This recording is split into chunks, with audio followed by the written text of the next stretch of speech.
Sobat Katolik, kembali lagi di Dikaplok, dialog Katolik paling oke. Nah, kali ini Ernst masih sama Bu Erni nih. Di episode 11 ini masih kita akan terusin pertanyaan-pertanyaan soal kemarin, soal hari anak misioner, khususnya sama bidang yang dipegang oleh Bu Erni sendiri, yaitu bidang yang menangani soal sekami ya. Nah, Bu, ini mau tanya nih kira-kira. Sekami ini apa sih? Mungkin anak-anak kecil ini dari kriteria apa bisa masuk Sekami? Kan kalau nggak salah Sekami itu ada dua, Sekami A sama Sekami B. Iya, bisa dijelasin, Bu? Oh ya, untuk Sekami A itu kita mulai dari usia TK. Usia TK sampai dengan usia sebelum komuni pertama. Jadi sebelum komuni pertama itu kan kelas 5 SD ya. Ya, antara kelas 4 kelas 5 ya. Itu untuk Sekami A itu dari usia itu.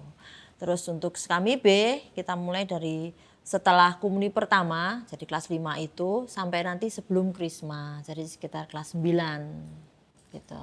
Oke, jadi ini usia-usia sebelum OMK ini, Bu ya? Iya, Sekami B nanti terus setelah Sekami B kan baru masuk ke OMK. Wah, keren. Nah, kemudian nih Bu, untuk anak-anak yang usia-usia kira-kira masih TK sampai SMP kelas 9, Bu ya? Iya. Mereka ini kan nggak bisa untuk membina imannya sendiri, Bu. Harus kita bantu.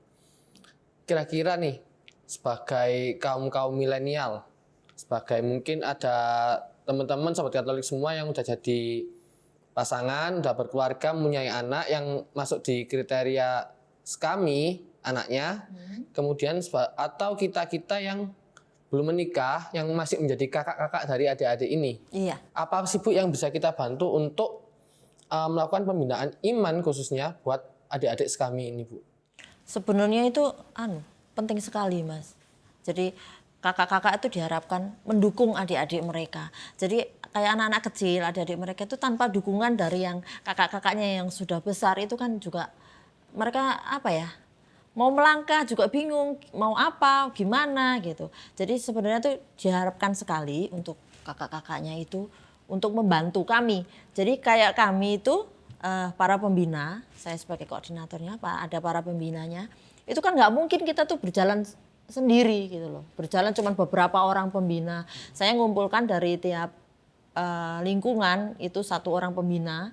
Itu saya jadikan satu kelompok di dalam paroki sebagai pembina Sekami. Nah, kalau cuma mereka yang bekerja itu rasanya kurang gitu loh. Jadi para pembina itu juga butuh bantuan dari kakak-kakak ini tadi. Jadi mereka membantu mempersiapkan, pokoknya di lingkungan-lingkungan itu mereka membantu mempersiapkan, nanti pembinanya itu yang mengurusi juga gitu. Terus nanti baru dibawa ke paroki. Di paroki kita bina bareng-bareng. Jadi dari lingkungan-lingkungan itu kita bina bareng-bareng dalam wadah di paroki. Seperti itu. Jadi kakak-kakak itu benar-benar dibutuhkan sebenarnya perannya seperti itu. Kan ya nggak mungkin kalau cuma pembinanya aja seperti itu. Tanpa bantuan mereka kita sulit untuk bergerak gitu. Karena ngurusi anak-anak kecil itu nggak gampang gitu. Iya. Kita arahkan, jadi ya memang perlu sekali. Butuh perhatian ekstra. Iya. Kemudian harus sabar. Iya. Biasanya kan anak kecil ada yang nakal, kalau diajak ke sini dia lari ke sana, lari ke sini. Ada yang diajak gini ngambek, gitu. Kalau udah ngambek itu udah repot sekali. Itu emang ada Bu ya pengalaman waktu melaksanakan kegiatannya sama anak-anak itu memang kayak gitu? Iya, memang tantangannya seperti itu. Jadi diharapkan nanti kakak-kakaknya itu kan nanti juga mereka juga belajar toh ngurusi anak nanti. Seperti itu. Kemudian Ibu, di Gereja Mliming sendiri, untuk adik-adik yang ada di Sekami A dan di Sekami B, iya. Bentuk pembinaan yang udah dilakukan ini apa aja, Bu? Bentuk pembinaannya, ya itu tadi Mas, pendampingan secara terus menerus anak-anak itu. Jadi nanti banyak sekali kegiatan pendampingan itu. Jadi kalau di Sekami A mungkin kita bernyanyi bersama, terus kita menempel, mungkin gambar-gambar Yesus terus ada pekerjaan-pekerjaan untuk mereka sebenarnya itu lebih akrab, mengakrabkan diri dengan teman-temannya. Jadi kalau mereka akrab, mereka itu kan bisa berbagi cinta seperti itu, persahabatan itu yang kita pupuk.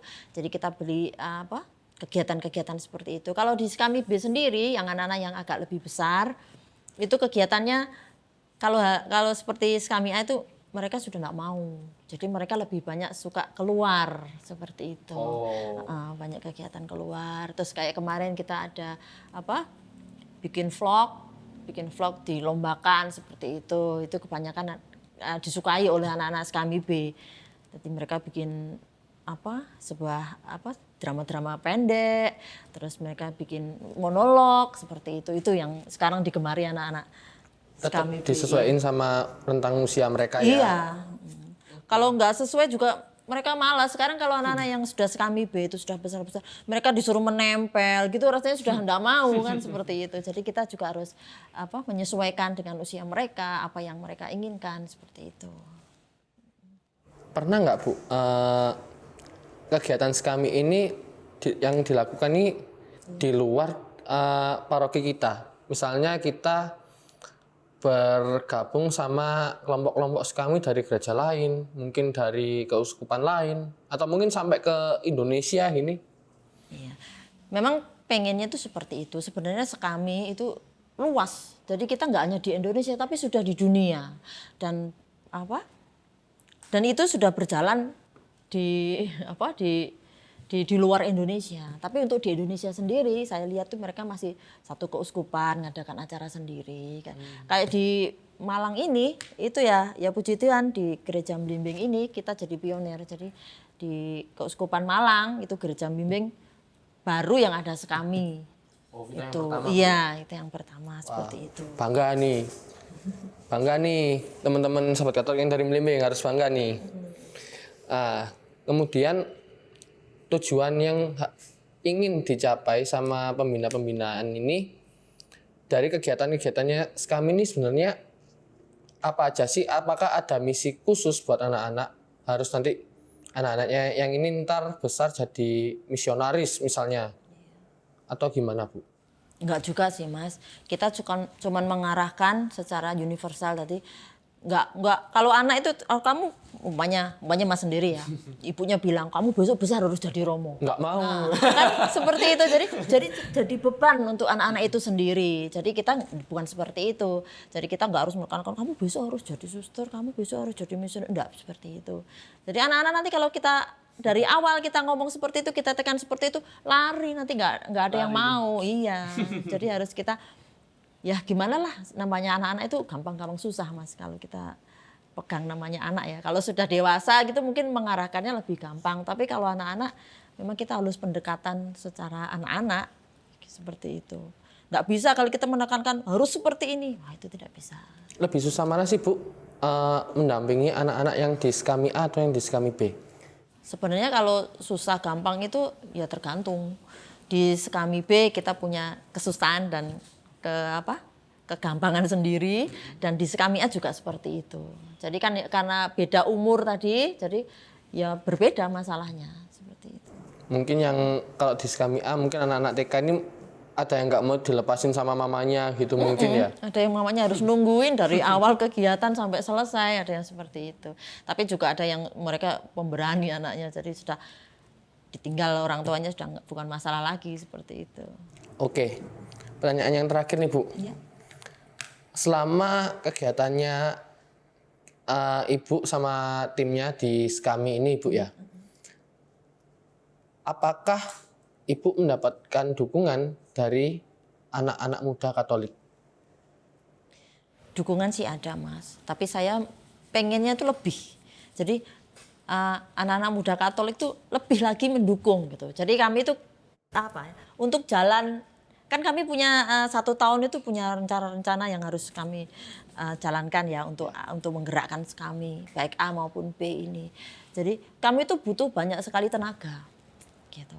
Jadi kalau ada orang muda Katolik yang mau membantu, aduh itu dengan senang hati sekali saya terima. Karena apa? Karena memang kami butuh tenaga sekali banyak gitu. Tenaga banyak sekali di situ. Iya. Sementara kalau cuma mengandalkan pembina, koordinator seperti saya kurang gitu. Soalnya anak-anak itu banyak dan kadang-kadang ada yang butuh ditangani sendiri. seperti itu. Oke, butuh pendampingan khusus gitu ya. Iya, butuh pendampingan khusus seperti itu.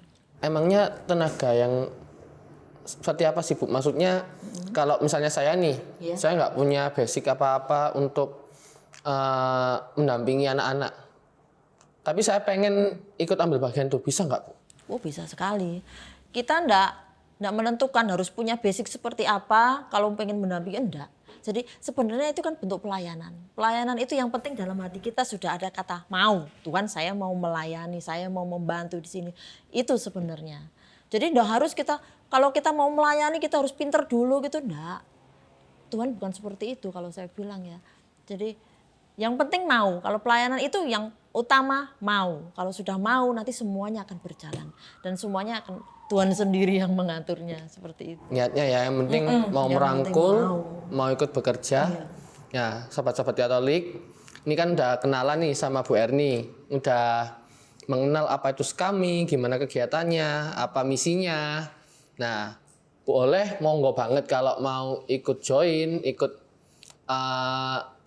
dalam kegiatannya itu ingin ikut mendampingi adik-adiknya, bisa langsung Iya, sama Bu Erni. monggo sekali, selalu saya tunggu itu. Tangan terbuka ya. Oh ya. Nah, Sobat Katolik, kita akhiri di sini nih perjumpaan kita di episode 11 ini.